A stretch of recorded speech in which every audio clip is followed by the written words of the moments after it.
Do you all see these? Bread boxes or like storage boxes for a bakery. Awesome for drying clay.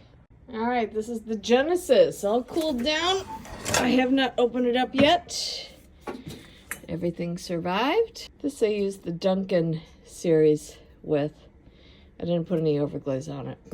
All right, we're gonna unload this guy. Gonna unload my kiln this morning. Now, these are just little step textures that students did. This is just like a day of exploration.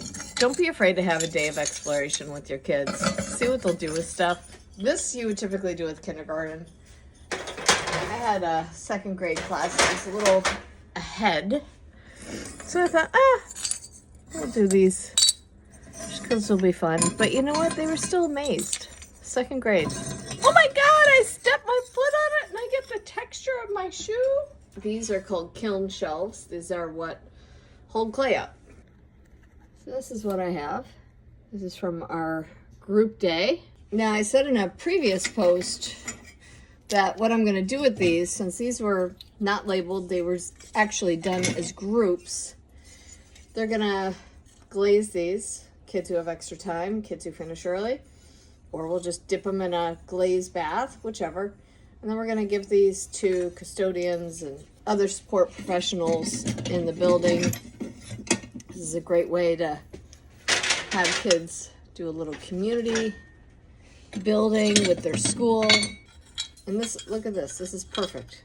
What a great learning experience. Don't be afraid. This is why I do like to do group projects, because they learn by doing. I gotta show you these dogs. Oh my God. I hope my dog doesn't eat it.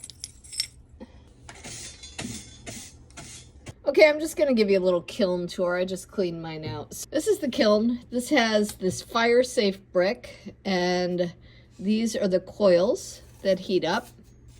These heat up and everything kind of goes to slow temperature. It holds, comes back up, holds, comes back up, holds. I'm just kind of unloading my kiln right now. If you don't know what these are little stilts to hold the next shelf. It's the most basics of clay. So we're gonna go ahead and load this today. So one of the nice things is I have name tags on each one of mine, and I can just double check, make sure that their names are on there. And you can pack this tight with layers. Look at how cute.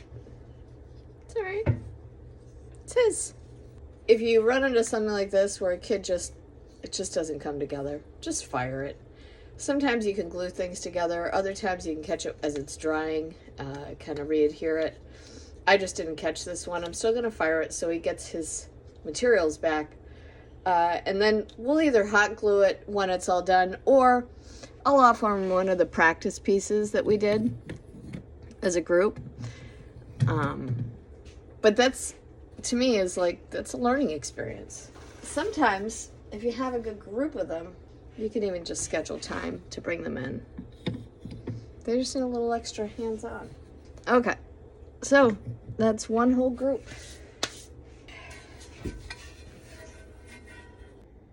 Okay, so this is the first layer all packed. Yes, they are on top of one another.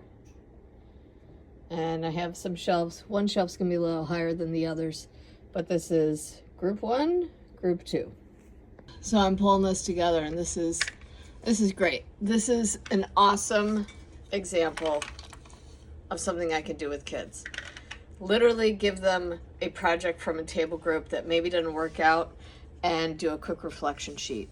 Why are these little buds of clay not sticking? What did they forget to do?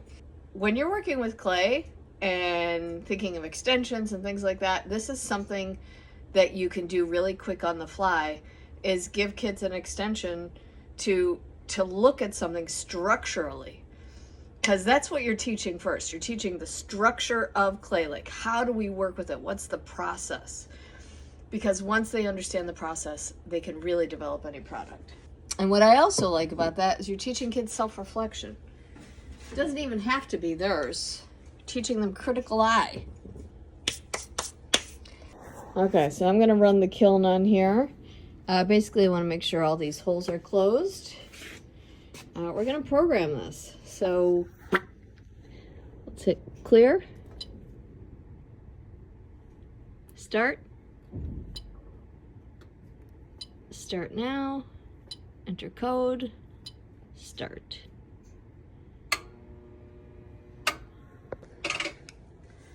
And if you don't know how to run your kiln, guess what? There's a manufacturer on there. You call their 800 number, they will walk you through it. There's probably also an art teacher you can call. Somebody who actually has experience with the kiln. Don't be afraid of this. It's fun to run. You can even do like s'mores on top. This ran through the kiln the other day. You'll notice it's not shiny, the outside is. Basically, it's two different types of glazes. If you want your kids' work to be shiny or your own work to be shiny, you want to use probably a low fire clear glaze. This is by Spectrum. All sorts of brands make it. This is called Clear 700. Basically, you want to have the kids or yourself put on 2 to 3 coats of this, and when you fire it, it will have a nice shiny coat to it. A couple things to know. You want to mix it up. You want to let each coat dry, and you can actually do it after you're over glaze. So that's what I'm going to do today. Now, when we did our glazing, we didn't have time to do this, so I just have it set as a little portion of today's class. I'm going to use the rest of this. You really want to mix it up because what happens is the minerals and silt and all of that sit at the bottom. So I kind of put it upside down like this for a while after I've shaken it. We'll put those in bowls, put 4 kids at a table, get it all done. There are times where it is so clumped up, I can't get to it. So I dump it in like a dollar store. Yeah, see, there's a lot in there.